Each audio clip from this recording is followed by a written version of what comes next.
I actually had guys come up to me asking me, oh, how much is it for a night? Estaba completamente desnuda en esas fotos. We're a team of BBC journalists who've been tracking how intimate pictures of women are circulating on the social media app Telegram.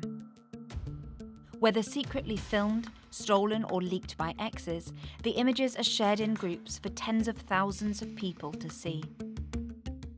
We've been going inside these groups, using anonymous profiles and laptops that can't be linked back to the BBC, because we've uncovered private images shared without consent on a massive scale, in groups where women's bodies are posted like trophies, used to harass, shame and blackmail them, sometimes for money. And there's very little these women can do about it.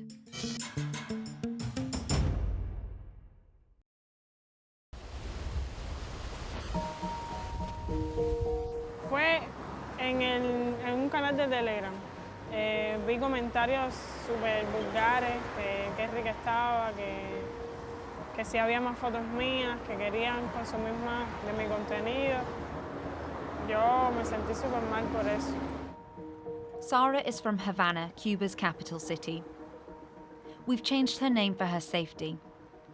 She comes here to find calm ever since she found out that a nude photo she had taken and shared with one other person had been posted on Telegram. She doesn't know for sure how it ended up in a group with 18,000 followers, many of whom are from her neighborhood, and may all have seen her naked. No me sentía protegida. Yo sentía que cualquiera tenía el derecho de criticarme, de hablar mal de mí. Y yo realmente me aislé un poco en ese momento. No quería salir, no quería tener contacto con mis amigos. Me volví un poco antisocial.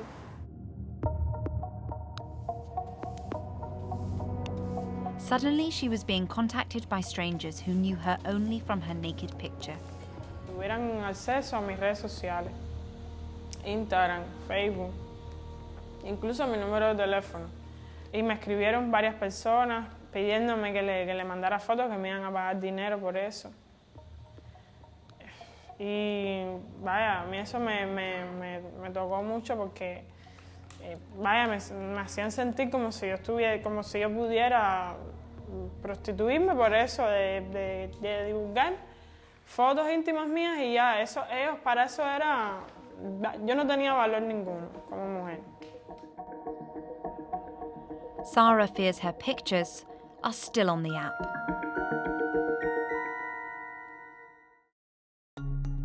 Telegram now has more users than Twitter globally. The platform works like a combination of Facebook and WhatsApp. Users can be totally anonymous and can post publicly and privately. Groups can have up to 200,000 members, and channels can broadcast to an unlimited audience. Telegram was created by a Russian businessman in 2013, and it's become a powerful tool for pro-democracy movements in places like Hong Kong, Belarus and Iran. But its focus on anonymity also makes it popular with criminals. The names, the identity of administrators of channels are often hidden by default, and it's a big contrast to other platforms like Facebook, and that's what makes Telegram quite unusual. Telegram's anonymity has allowed channels like this one from Russia to flourish. It has more than 100,000 subscribers. We've come across hundreds of channels like it in more than 20 countries. Telegram is basically being weaponized and used against these women to silence them. And we see that a lot as being used in retaliation for women activists and journalists' work, of them being critical of the government, and their families as well can be put at risk. In fact, it's become a tactic for authoritarian regimes to use leaked nudes to intimidate political enemies.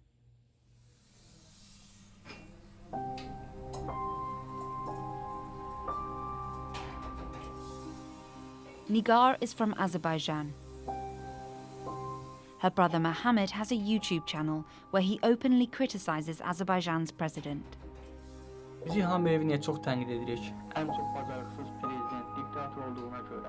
That made Nigar a target. Bir gün mamam mənə zəng elədi, axşam idi. Axşam zəng elədi ki, bəs mənə bu gün telefonuma Nigar mesajlar gəlir ki, Nigarın bizdə videosu var. Mən də dedim ki, mama ola bilməz. Dedi, yox, mənə təhdid edirlər ki, Məhəmməd dayanmasa bunu yayacağıq. Bütün da Telegramda da yayılacaq da. Mamam mənə ağlaya-ağlaya zəng elədi ki, var mənə göndəriblər. Onda mən çox pis oldum da, dəhşət. Elə bir ki, bir anlıq dəhşət pis oldum da onda.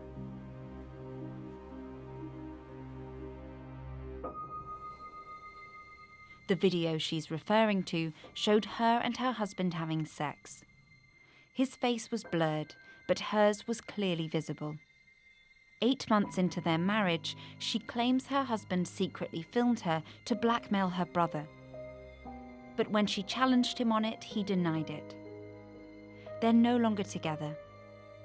We reached out to Nigar's husband, but we got no response. The videos were sent to her family and then posted on a group with over 40,000 subscribers. Sərhəm pozun kimi baxır, biz nə olsun gələ getmirsən, yenə də pis baxırlar. Mən elə bir ki, göydən yerə düşmüş bir insan kimi. Bəlkə də mən 20 il qocaldım. Mənim saçımda bir dənə ağ tük yox idi. Çox şən idim, danışan, gülən.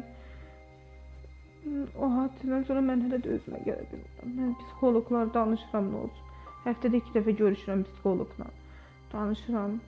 Onlar deyirlər ki, heç bir şey yoxdur da səndə. İrəliləyiş yoxdur. Hələ də deyir, onu da bilmirsən. Deyirəm, yox, mən onu da bilmirəm. She felt judged wherever she went. Her family was sent threatening messages, and for her safety, she had to leave Azerbaijan. She now lives in exile.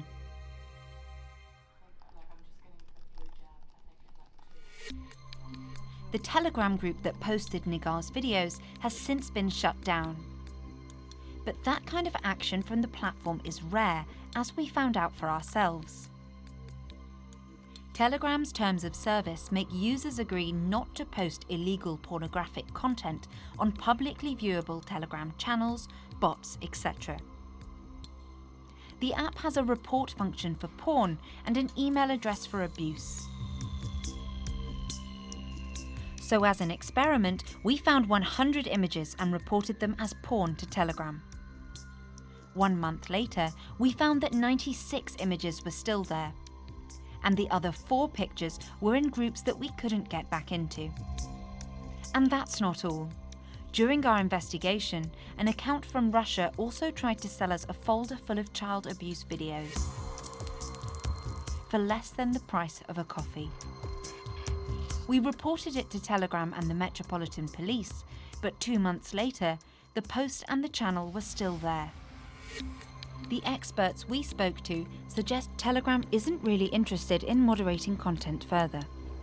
The owner of Telegram declares himself as libertarian, a person who follows this libertarian ideology that includes sort of emphasis on freedom of expression to some high degree. Another reason is, of course, the size of this company. Likely they don't have as many resources, and they perhaps are not looking at it as a priority to invest into moderation teams. We contacted Telegram to ask them what they're doing about the sharing of intimate images on the platform without consent. They did not agree to an interview and failed to respond directly to our findings. They eventually deleted the account that offered to sell us child sex abuse images, but only after the BBC contacted them for comment. Telegram says they have teams who proactively monitor public spaces. But the channels and groups we've been following are still active and continue to grow.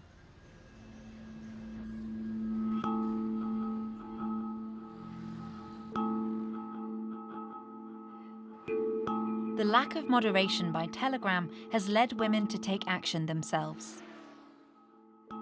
Joanna found her image in a notorious Malaysian Telegram group. It was an old nude photo of her from when she was 13.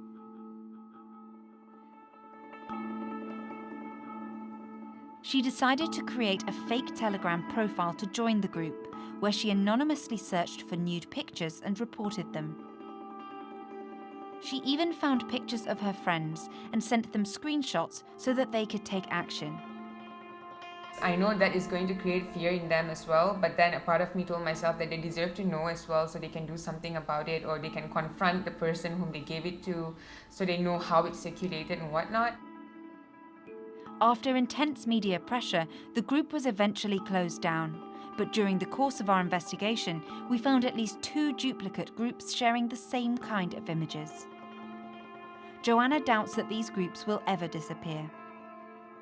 Sometimes you just feel so helpless because you try to do so much to remove these groups, but they're still coming up with, the Telegram groups.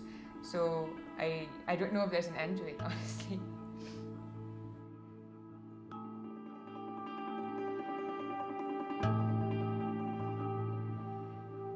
Only Telegram has the power to close these groups down and stop them from reappearing. The app prides itself on protecting the privacy of its users, but what we've seen is the opposite for women. As the platform continues to grow, there are fears that more women could be targeted and their bodies and lives exposed.